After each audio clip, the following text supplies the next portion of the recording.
قرآنی دعاؤں کا ایک خاصہ اور ان کا ایک امتیاز اور ان کا ایک بڑا فائدہ حضرت حکیم الامت قدس اللہ تعالیٰ سرہ نے اپنے مواعظ میں بیان فرمایا کہ جو دعائیں اللہ تعالیٰ نے سکھلائیں، ہمیں آپ کو سکھلائیں کہ یہ دعا مانگا کرو،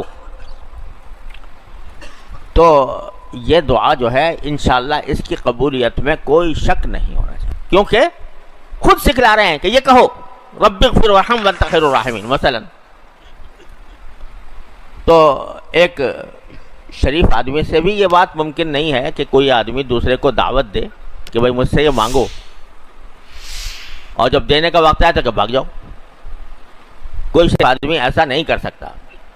تو اللہ جل جلالہ جو ارحم الراحمین ہیں وہ ہم سے کہیں کہ یہ دعا کرو، اور پھر اس کو رد کر دیں کہ نہیں میں نہیں دیتا تمہیں۔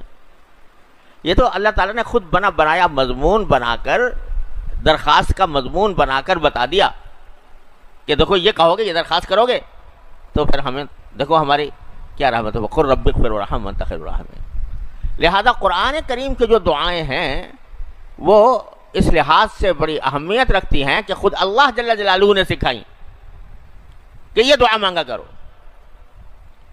تو اب یہ بات بڑی بعید ہے، تقریباً ناممکن ہے کہ اللہ تعالیٰ خود دعا سکھائیں اور ہم وہ دعا کریں اور اللہ تعالیٰ رد فرما دیں، یہ نہیں ہو سکتا۔ لہذا پہلے وہ دعائیں جمع کی ہیں حضرت نے جو قرآن کریم میں آئی ہیں، اس کے بعد وہ آئی ہیں جو احادیث میں آئی ہیں۔ ہر ایک دعا ایسی ہے کہ ان میں سے ایک دعا بھی قبول ہو جائے انسان کا بیڑا پار ہو جائے۔ تو شروع کیا ہے مناجات مقبول کو اس قرآنی دعا سے کہ ربنا آتنا فی الدنیا حسنہ وفی الآخرۃ حسنہ وقنا عذاب النار۔ یہ دعا عام طور سے مسلمانوں کو یاد ہوتی ہے، اکثر و بیشتر یاد ہوتی ہے۔ جن لوگوں کو نماز جنازے کی دعا یاد نہیں ہوتی وہ یہ پڑھتے رہتے ہیں۔ کئی لوگوں نے بتایا کہ جی ہم تو نماز جنازے کی جو تیسری تکبیر کے بعد دعا ہوتی ہے وہ بہت افسوس ہے کہ بہت سے ہمارے مسلمانوں کو یاد نہیں ہوتی۔ کیا مشکل کام ہے جو دعا رسول کریم صلی اللہ علیہ وسلم منقول ہے، آدمی اس کو یاد کر لے۔ تو اب کیا ہوتا ہے کہ اتنی بڑا مجمع ہوتا ہے نماز جنازہ کا، لیکن اس میں وہ لوگ جو صحیح دعا کرتے ہوں جنازے سے مناسب، میرے خیال میں معدود چند ہی ہوتے ہیں۔ جو مدرسے سے تعلق ہے جس کا، مکتب سے کوئی تعلق ہے جس کا، وہ تو جانتا ہے، لیکن یہ ماشاءاللہ اعلیٰ تعلیم یافتہ حضرات جو کالجوں اسکولوں میں پڑھے، تو مجھے نہیں خیال کہ ان کو یہ دعائیں یاد ہوتی ہوں گی۔ تو لہذا مجھ سے کئی لوگوں نے پوچھا جی ہمیں وہ دعا تو یاد نہیں ہے، پر ربنا آتنا پڑھ لیتے ہیں تیسری رکعت میں، تیسری تکبیر کے بعد۔ چلو میں نے کہا پڑھ لو، یہی پڑھ لو، لیکن کوشش تو کرو، سیکھنے کی کوشش تو کرو۔ ایک مسلمان کو اگر نماز جنازہ نہ آئے تو کتنی بڑی یعنی سبکی کی بات ہے۔ عرب ممالک میں نے دیکھا کہ نماز جنازہ ہوتی ہے حرم میں تقریباً ہر نماز کے بعد، تو جو عرب لوگ وہاں کے باشندے ہیں وہ خوب دعائیں پڑھتے ہیں اور جنازے سے ہی دعائیں پڑھتے ہیں جو منقول ہے نبی کریم صلی اللہ علیہ وسلم۔ ایک نہیں، دو تین ہیں، تین چار ہیں، اور بھی زیادہ ہیں۔ ماشاءاللہ ہمارے پاکستانی بھائی جو ہیں وہ یا تو خاموش کھڑے رہتے ہیں یا ربنا آتنا پڑھتے رہتے ہیں۔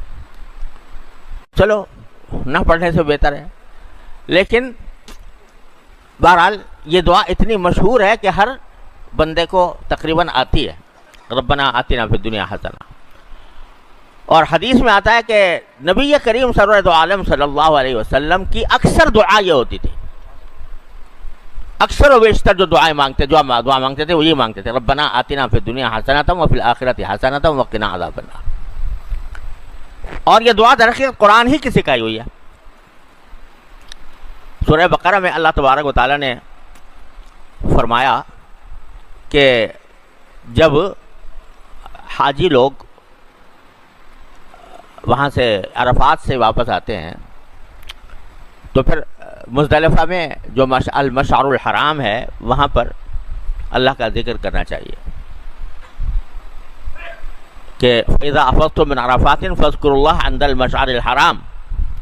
جب عرفات سے واپس آؤ تو مشعر حرام یعنی مزدلفہ کے پاس اللہ کا ذکر کرو. فاذکروا اللہ عند المشعر الحرام. اور کذکرکم آباءکم او اشد ذکرا واذکروا اللہ کما ہداکم.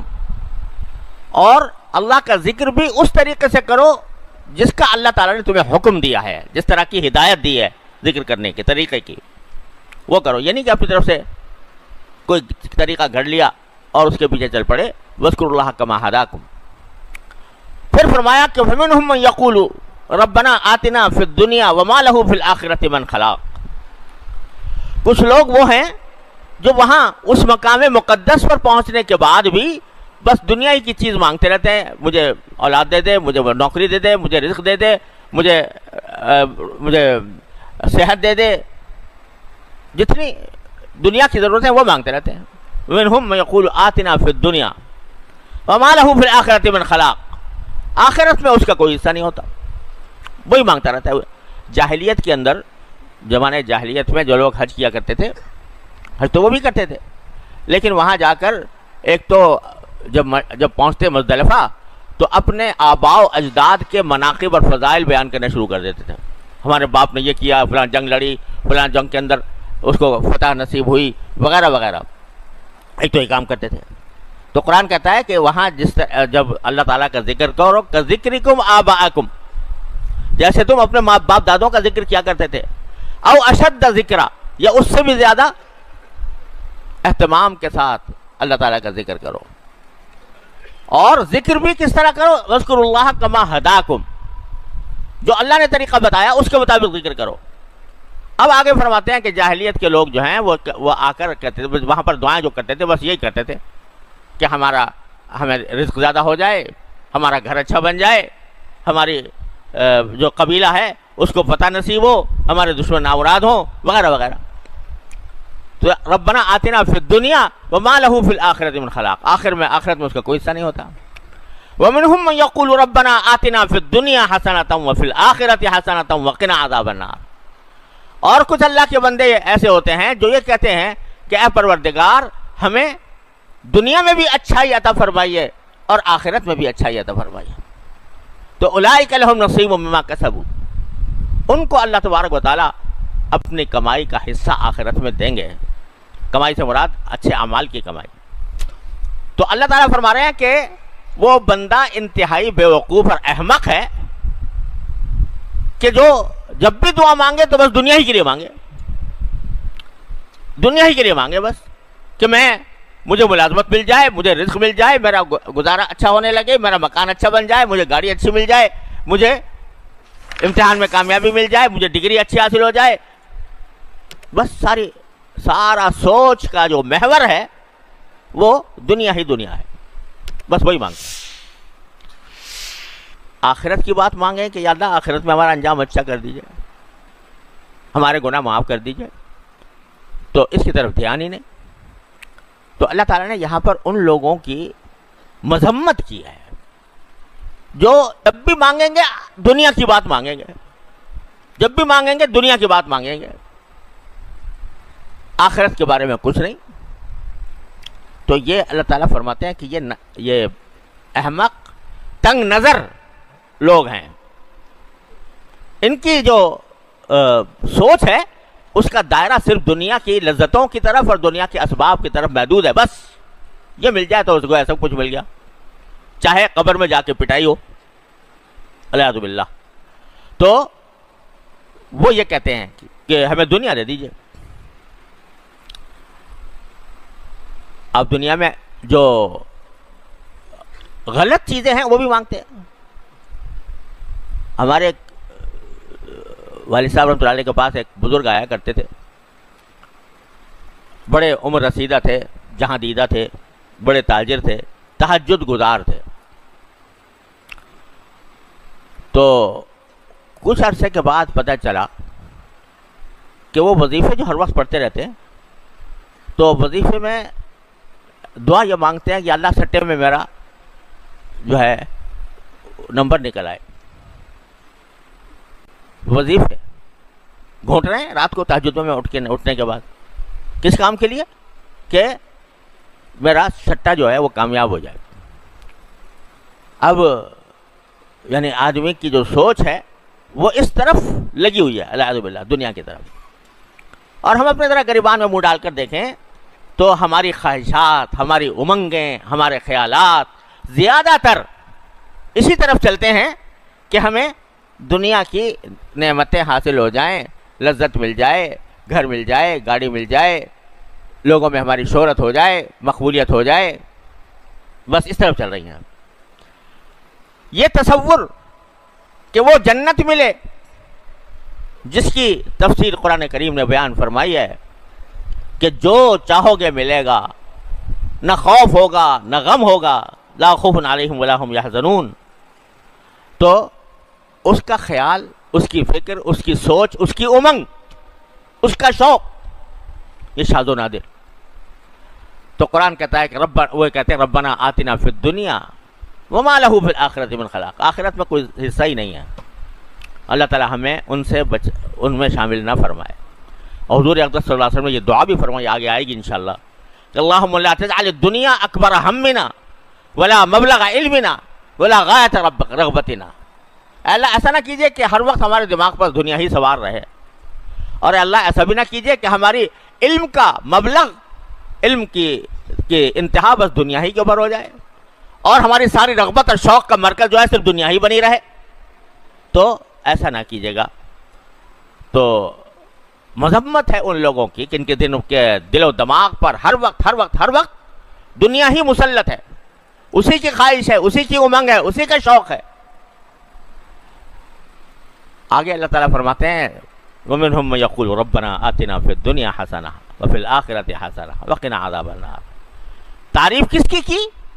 اس کی جو دنیا میں بھی حسنہ مانگے، اے اللہ دنیا میں بھی اچھائی عطا فرمائیے اور آخرت میں بھی اچھائی عطا فرمائیے. دنیا میں بھی اچھی چیزیں دیجئے، آخرت میں بھی اچھی چیزیں دیجئے. حسنہ ایک لفظ ہے چھوٹا سا، اور کائنات پوشیدہ ہے. دنیا کے اندر حسنہ مل جائے، اس میں یہ بھی ہے حسنہ اچھائی یہ بھی ہے کہ رزق اچھا مل رہا ہو، اچھائی یہ بھی ہے کہ صحت اچھی ہو رہی ہو، اچھائی یہ بھی ہے کہ اولاد ہو، اچھی یہ بھی ہے کہ گھر والے مطمئن ہوں، اچھا یہ بھی ہے کہ دوست احباب اچھے ہوں، اچھا یہ بھی ہے کہ آدمی کو علم حاصل ہو، اچھا یہ بھی ہے کہ اللہ تبارک و تعالیٰ اس کو عمل صالح کی دنیا میں توفیق عطا فرما. سب اچھائی. ایک چھوٹا سا لفظ 4 حرفوں کا حسنہ، ہا سین نون تا، اور اس میں ساری کائنات سمٹ آئی ہے. اچھا دوسری بات یہ کہ ذرا اس پر غور کرو کہ وہ جن لوگوں کی نگاہ دنیا کی حد تک محدود رہتی ہے، جب ان کا ذکر کیا ان کی دعا کا، تو وہاں پر کہا ربنا آتنا فی الدنیا وما لہ فی الآخرۃ من خلاق. وہاں حسنہ نہیں ہے. وہ تو دنیا کی اپنی مطلوبہ چیزیں مانگتے ہیں، ہمیں یہ مل جائے، وہ مل جائے، یہ مل جائے، وہ مل جائے، ہمیں اچھا گھر مل جائے، ہماری آمدنی بڑھ جائے، بینک بیلنس ہو جائے. اس میں اچھائی برائی کا تصور نہیں کہ حقیقت میں وہ اچھائی ہو، بلکہ ان کو اپنے ذہن میں کچھ مطلوبہ چیزیں گھر رکھی ہیں، وہ چاہے حلال ہو یا حرام ہو، والعیاذ باللہ، جائز ہو یا ناجائز ہو، اور وہ حقیقت میں مفید ہوں یا مفید نہ ہوں، وہ اپنی طرف سے گھر رکھی ہیں. یا اللہ دنیا میں ہمیں دے دے، چاہے سٹے کی رقم ہی دے دے، چاہے سود کی رقم ہی دے دے، لیکن دے دے، دنیا میں پیسے دے دے. ہمیں جو سکھایا قرآن نے، کہا کہ نہیں، دنیا میں ضرور مانگو، بے شک مانگو، دنیا بھی مانگو، لیکن دنیا میں حسنہ مانگو، اچھائی مانگو. اچھائی جس چیز میں ہو دنیا کے اندر اللہ وہ عطا فرمائیے. اب اچھائی جو ہے نا، یعنی اگر اللہ مال دیں آپ تو حلال دیں، رزق عطا فرمائیں تو حلال عطا فرمائیں، صحت عطا فرمائیں تو صحت ایسی ہو کہ جو آپ کے کاموں میں استعمال ہو. اللہ علم عطا فرمائے تو علم کی حقیقت عطا فرمائے. تو ایک مختصر لفظ میں دنیا کی ساری